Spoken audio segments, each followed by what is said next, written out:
ओम शांति। 17 जुलाई 2024। आज की मुरली।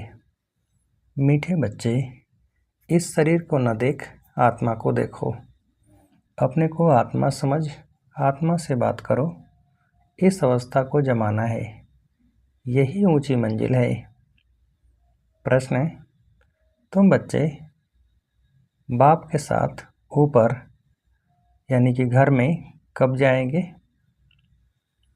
उत्तर, जब अपवित्रता की मात्रा रिंचक भी नहीं रहेगी। जैसे बाप प्योर है, ऐसे तुम बच्चे भी प्योर बनेंगे, तब ऊपर जा सकेंगे। अभी तुम बच्चे बाप के सम्मुख हो।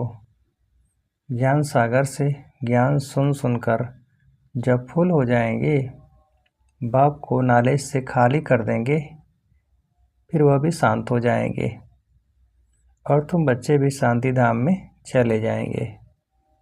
वहाँ ज्ञान टपकना बंद हो जाता। सब कुछ दे दिया, फिर उनका पार्ट है साइलेंस का। ओम शांति। शिव भगवान वाच।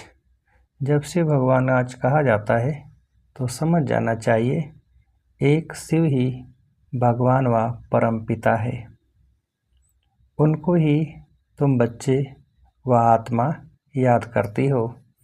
परिचय तो मिला है रचता बाप से, यह तो जरूर है नंबरवार पुरुषार्थ अनुसार ही याद करते होंगे। सब एक रस याद नहीं करेंगे। यह बहुत सूक्ष्म बात है। अपने को आत्मा समझ दूसरे को भी आत्मा समझे, यह अवस्था जमाने में टाइम लगता है। वह मनुष्य लोग तो कुछ भी नहीं जानते, न जानने कारण सर्वव्यापी कह देते। जिस प्रकार तुम बच्चे अपने को आत्मा समझते हो, बाप को याद करते हो, ऐसे और कोई याद नहीं कर सकते होंगे। कोई भी आत्मा का योग बाप के साथ है नहीं। यह बातें हैं बहुत गुह्य महीन। अपने को आत्मा समझ बाप को याद करना है। कहते भी हैं हम भाई भाई हैं, तो आत्मा को ही देखना चाहिए, शरीर को नहीं देखना चाहिए। यह बहुत बड़ी मंजिल है। बहुत हैं जो बाप को कभी याद भी नहीं करते होंगे। आत्मा पर मैल चढ़ी हुई है। मुख्य आत्मा की ही बात है। आत्मा ही अब तमो प्रधान बनी है, जो सतो प्रधान थी। यह आत्मा में ज्ञान है। ज्ञान का सागर परमात्मा ही है। तुम अपने को ज्ञान सागर नहीं कहेंगे। तुम जानते हो, हमको बाबा से पूरा ही ज्ञान लेना है। वह अपने पास रख कर क्या करेंगे? अविनाशी ज्ञान रत्नों का धन तो बच्चों को देना ही है। बच्चे नंबरवार पुरुषार्थ अनुसार उठाने वाले हैं। जो जास्ती उठाते हैं वही अच्छी सर्विस कर सकते हैं। बाबा को ज्ञान सागर कहा जाता है। वह भी आत्मा, तुम भी आत्माएं। तुम आत्माएं सारा ज्ञान ले लेती हो। जैसे वह एवर प्योर है, तुम भी एवर प्योर बनेंगे। फिर जब अपवित्रता की रिंचक भी नहीं रहेगी, तब ऊपर चले जाएंगे। बाप याद की यात्रा की युक्ति सिखलाते हैं। यह तो जानते हैं सारा दिन याद नहीं रहती है। यहाँ तुम बच्चों को बाप सम्मुख बैठ समझाते हैं, और बच्चे तो सम्मुख नहीं सुनते, मुरली पढ़ते हैं। यहाँ तुम सम्मुख हो। अपने को आत्मा समझ बाप को याद करो और ज्ञान भी धारण करो। हमको बाप जैसा संपूर्ण ज्ञान सागर बनना है। फुल नॉलेज समझ जाएंगे तो जैसे कि बाप को नॉलेज से खाली कर देंगे, फिर वह शांत हो जाएंगे। ऐसे नहीं उनके अंदर ज्ञान टपकता होगा। सब कुछ दे दिया, फिर उनका पार्ट रहा साइलेंस का। जैसे तुम साइलेंस में रहेंगे तो ज्ञान थोड़े ही टपकेगा। यह भी बाप ने समझाया है। आत्मा संस्कार ले जाती है। कोई सन्यासी की आत्मा होगी तो छोटेपन में ही उनको शास्त्र कंठ हो जाएंगे, फिर उनका नाम बहुत हो जाता है। अब तुम तो आए हो नई दुनिया में जाने लिए, वहाँ तो ज्ञान के संस्कार नहीं ले आ सकते, ये संस्कार मर्ज हो जाते हैं। बाकी आत्मा को अपनी सीट लेनी है नंबरवार पुरुषार्थ अनुसार। फिर तुम्हारे शरीरों पर नाम पड़ते हैं। शिव बाबा तो है ही निराकार। कहते हैं मैं इन आर्गन्स का लोन लेता हूँ। वह तो सिर्फ सुनाने ही आते हैं। वह कोई का ज्ञान सुनेंगे नहीं, क्योंकि स्वयं ज्ञान का सागर है ना। सिर्फ मुख द्वारा ही वह मुख्य काम करते हैं। आते ही हैं सबको रास्ता बताने। बाकी सुनकर क्या करेंगे। वह सदैव सुनाते ही रहते हैं कि ऐसे ऐसे करो। सारे झाड़ का राज सुनाते हैं। तुम बच्चों की बुद्धि में है कि नई दुनिया तो बहुत छोटी होगी, यह पुरानी दुनिया तो कितनी बड़ी है। सारी दुनिया में कितनी लाइट जलती है, लाइट द्वारा क्या क्या होता है। वहाँ तो दुनिया भी छोटी, लाइट भी थोड़ी होगी। जैसे एक छोटा सा गांव होगा, अभी तो कितने बड़े बड़े गांव हैं, वहाँ इतने नहीं होंगे। थोड़े मुख्य मुख्य अच्छे रास्ते होंगे। 5 तत्व भी वहाँ सत्व प्रधान बन जाते हैं, कभी चंचलता नहीं करते। सुखधाम कहा जाता है। उनका नाम ही है हेवन। आगे चलकर तुम जितना नज़दीक आते रहेंगे उतना वृद्धि को पाते रहेंगे। बाप भी साक्षात्कार कराते रहेंगे।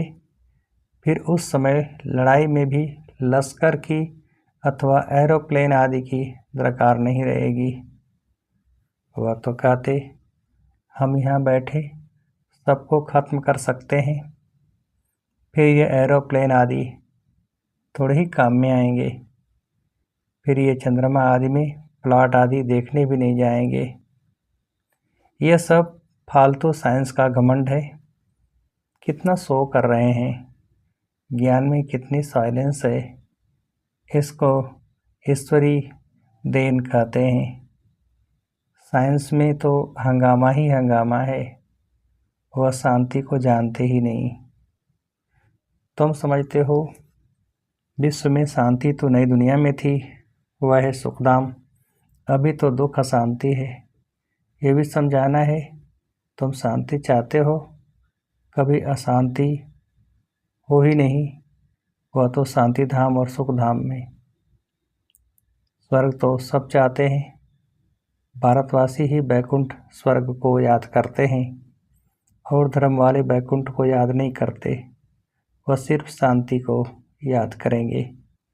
सुख को तो याद कर न सकें, ला नहीं कहता। सुख को तो तुम ही याद करते हो, इसलिए पुकारते हो हमें दुख से लिबरेट करो। आत्माएं असल शांति धाम में रहने वाली हैं, यह भी कोई जानते थोड़े ही हैं। बाप समझाते हैं तुम बेसमझ थे। कब से बेसमझ बने? 16 कला से 12-14 कला बनते जाते, माना बेसमझ बनते जाते। अभी कोई कला नहीं रही है। कॉन्फ्रेंस करते रहते हैं। स्त्रियों को दुख क्यों है? अरे दुख तो सारी दुनिया में है, अथाह दुख है। अब विश्व में शांति कैसे हो? अब तो ढेर के ढेर धर्म हैं, सारे विश्व में शांति तो अब हो न सके। सुख को तो जानते ही नहीं। तुम बच्चियां बैठ समझाएंगी इस दुनिया में अनेक प्रकार के दुख हैं, अशांति है।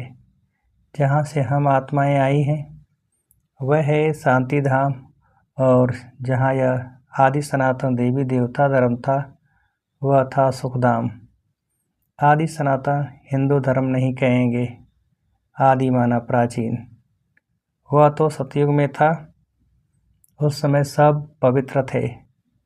वह है ही निर्विकारी दुनिया, विकार का नाम नहीं। फर्क है ना। पहले पहले तो निर्विकारी पना चाहिए ना। इसलिए बाप कहते हैं, मीठे मीठे बच्चों, काम पर जीत पहनो, अपने को आत्मा समझो। अभी आत्मा अपवित्र है, आत्मा में खाद पड़ी है, तब जेवर भी ऐसे बने हैं। आत्मा पवित्र तो जेवर भी पवित्र होगा। उनको ही वाइसलेस वर्ल्ड कहा जाता है। वड़ का मिसाल भी तुम दे सकते हो। सारा झाड़ खड़ा है, फाउंडेशन है नहीं। यह आदि सनातन देवी देवता धर्म है नहीं, और सब खड़े हैं, सब अपवित्र हैं। इनको कहा जाता है मनुष्य। वह हैं देवताएं। मैं मनुष्य को देवता बनाने आया हूँ। 84 जन्म भी मनुष्य लेते हैं।